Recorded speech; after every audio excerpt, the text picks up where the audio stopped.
this is my big brother. He called me here, and you know, I got the utmost respect, and this is one of the first guys to believe in me. Well, let's talk about it real quick. Gerry mentioned you were you were on the Power Tools mixtape contest. What year was this? All that. You want to hear the my journey from the Let's hear it, brother. Okay, that's what we're here for. You want?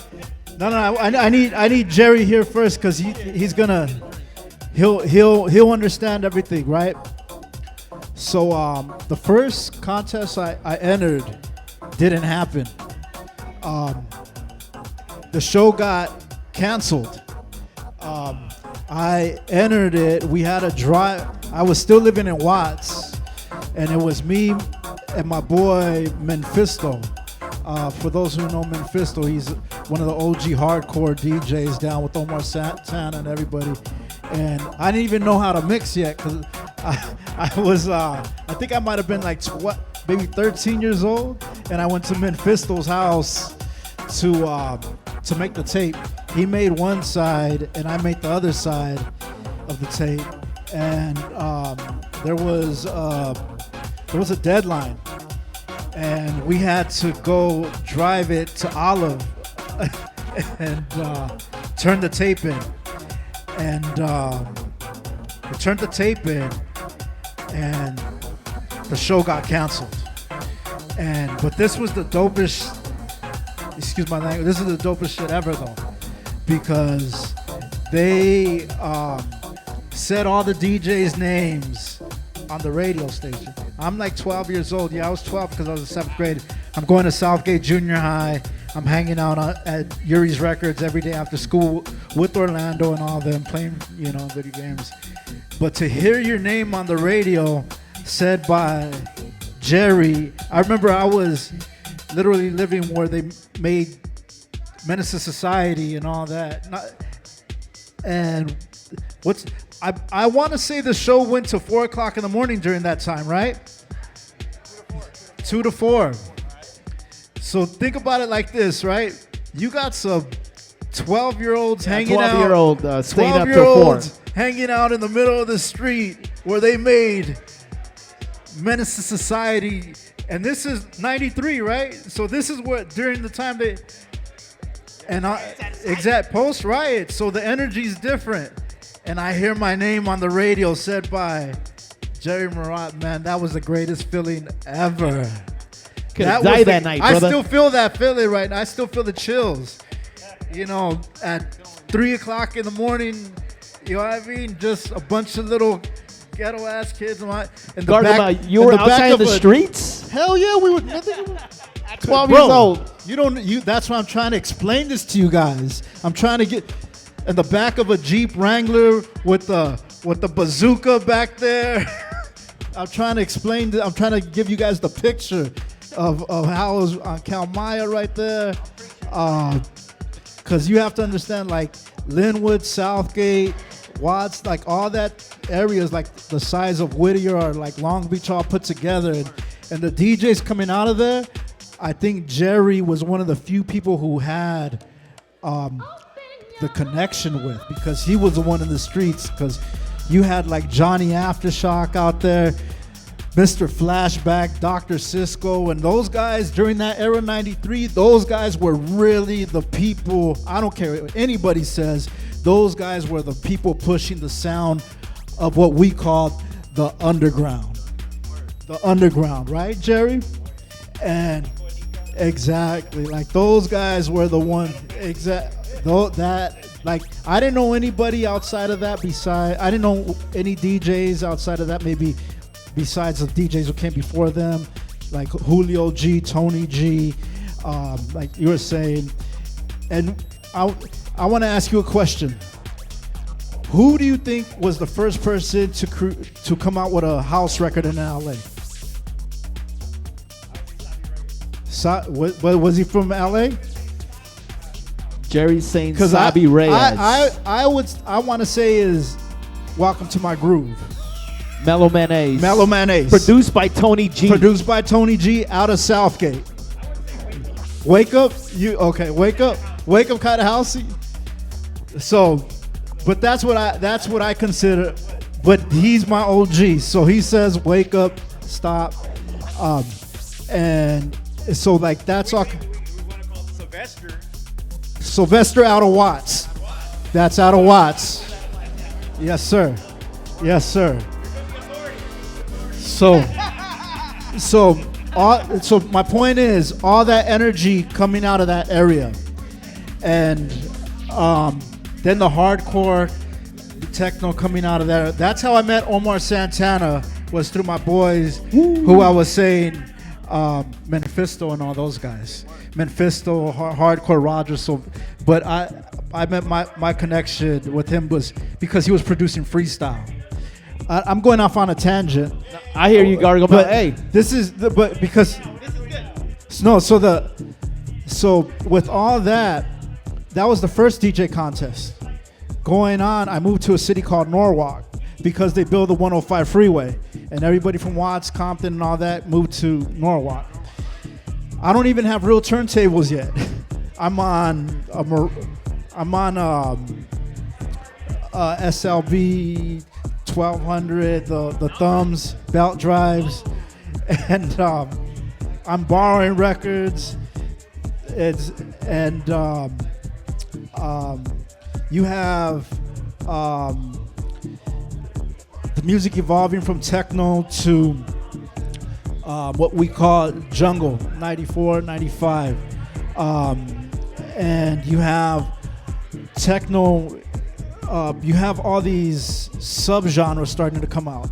Trance, breaks, intelligent, things, exact, intelligent techno, ambient.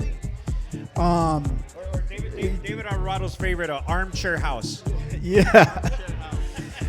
So things start to get a little interesting, and I start to buy a lot of different music, and so this is where the DJ contest becomes a little eclectic and a little interesting. Hard to, yeah. So I remember battling Dopey, and I'm no disrespect or disregard. I don't remember the other people who I battled, but I remember Dopey, and Dopey played hardcore. I played a little bit of everything, but the main thing I played was jungle, but I was playing Rock Creek Park. I remember I ended with Joe Batan and Ralphie Pagan. And wow. Yeah, because you're mixing it up, Gargamel. I'm a battle DJ because my mentor is Aladdin. I grew up in Watts. Shout out Compton, to Aladdin.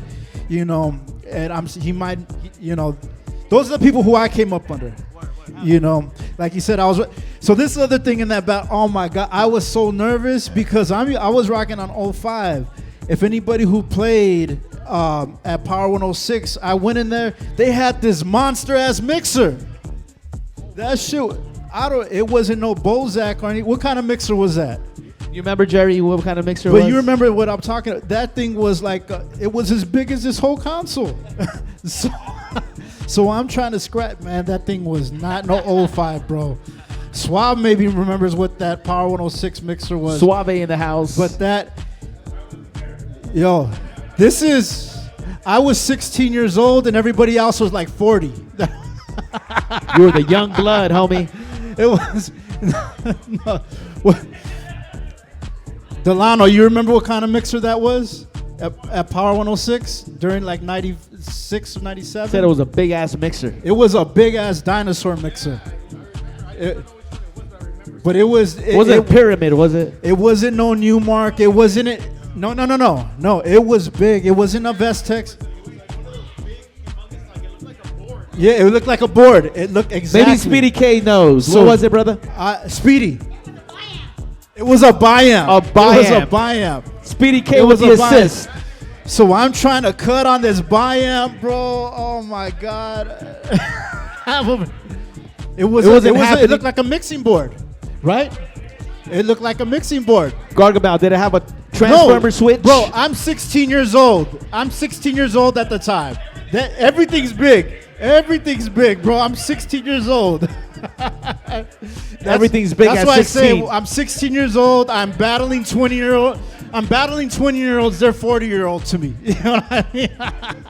You're battling grown men. Yeah, I'm battling grown men. And so, I end up losing the battle, bro. And I go to school pissed. I'm mad as hell, bro.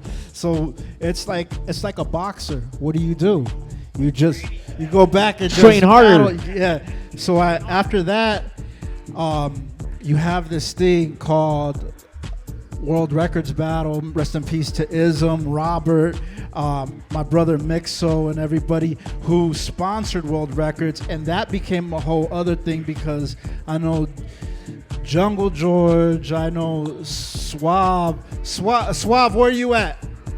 Suave's walking around. Well, I'm talking saying hello about to the everybody. World Records battles and all that stuff that came in, and that became a thing where the World Records battles after weren't you a part of that?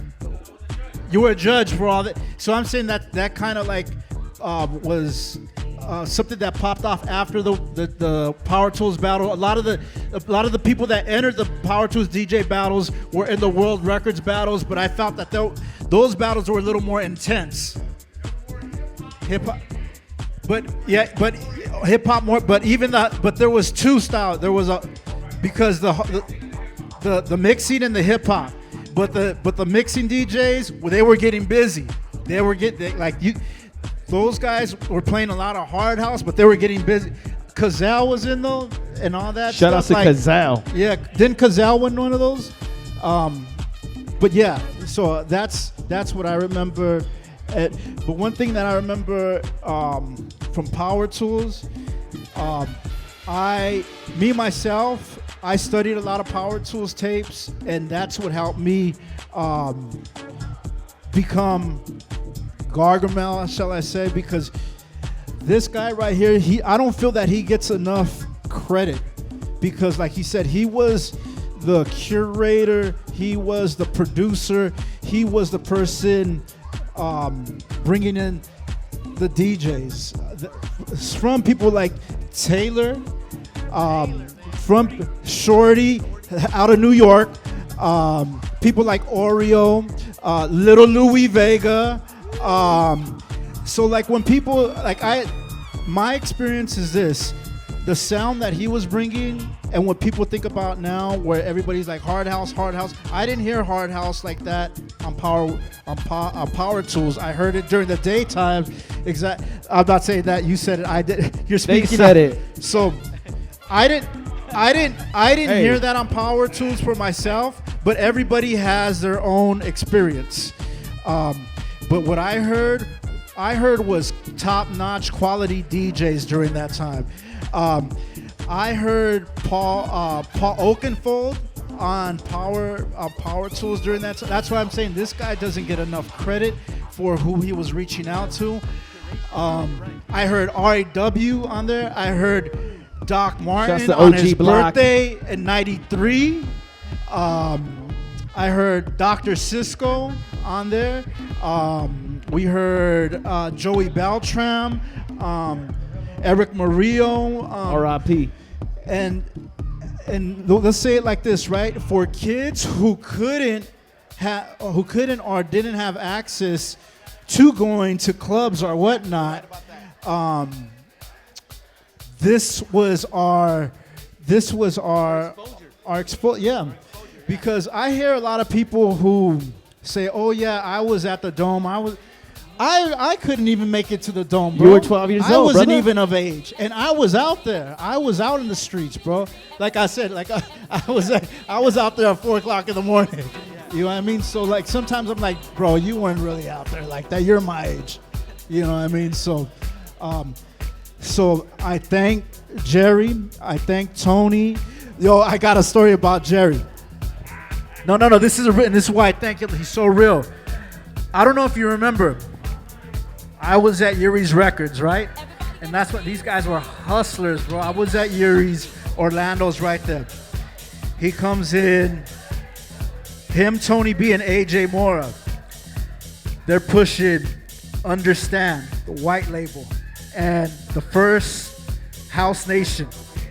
And I don't know if a lot of you guys remember the first Understand record. And they come in and they give me the records. And they sign it to me. I'm 12 years old, bro. That's when I just had like the utmost respect. I still have those records signed by Gerry, Tony, and AJ. And that's when I don't care what happens, but those guys have a special place in my heart. Yeah, I can only imagine the major influence, Gargamel, when you're giving records for people that are listening on the radio. I can only imagine, brother. Yeah, you know what I mean? Like, that's what, because I mean,